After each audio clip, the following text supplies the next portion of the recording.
हे सांगत असताना मला अजूनही महत्वाची गोष्ट सांगायची आहे की कोल्हापूरला खंडपीठ व्हावं म्हणून गेल्या 1.5 वर्षापूर्वी आम्ही एक मीटिंग घेतली होती. जवळजवळ 1000-1200 लॉयर्स त्याकरता उपस्थित होते. त्यावेळी आपले मुख्यमंत्री एकनाथ शिंदे साहेब होते.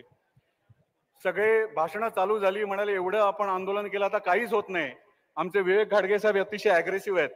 ते पटकन उभे राहिले भाषणाला आणि म्हणाले आता भरपूर झालं, खूप झालं, आता काही होणार नाही. आत्मदहन केलं पाहिजे आपल्याला, त्याशिवाय काय पर्याय नाही आणि पहिला आत्मदहन करणारा मी असेल, असं विवेक घाडगे साहेबांनी म्हटलं आणि 10-12 लोक समोरनं उठून बाहेर गेले. मला टेन्शन, म्हटलं हे बाहेर का गेले. म्हणून शेजारी बसलेल्या एका कोल्हापूरच्या वकील साहेबांना विचारलं, म्हटलं हे बाहेर का गेले. काय नाही म्हणले, कांडापिटी रॉकेल आणायला गेलेत. तर मला घाबरलो, म्हटलं हे आता काहीतरी नवीन अजून प्रॉब्लेम व्हायचा.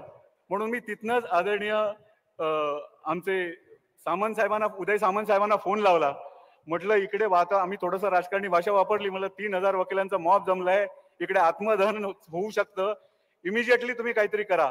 उदय सामंत साहेबांनी आदरणीय त्यावेळेचे मुख्यमंत्री एकनाथ शिंदे साहेबांना फोन केला आणि 10व्या मिनिटाला एकनाथ शिंदे साहेबांनी फोनवरून सर्व वकिलांना आश्वासन दिलं की कोणत्याही परिस्थितीत कोल्हापूरला खंडपीठ होईल आणि त्याकरता मी पूर्णपणे मदत करेन.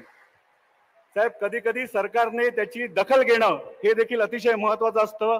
त्यामुळे नाथांचे नाथ एकनाथ साहेब आपलं देखील अतिशय मनापासून स्वागत करतो.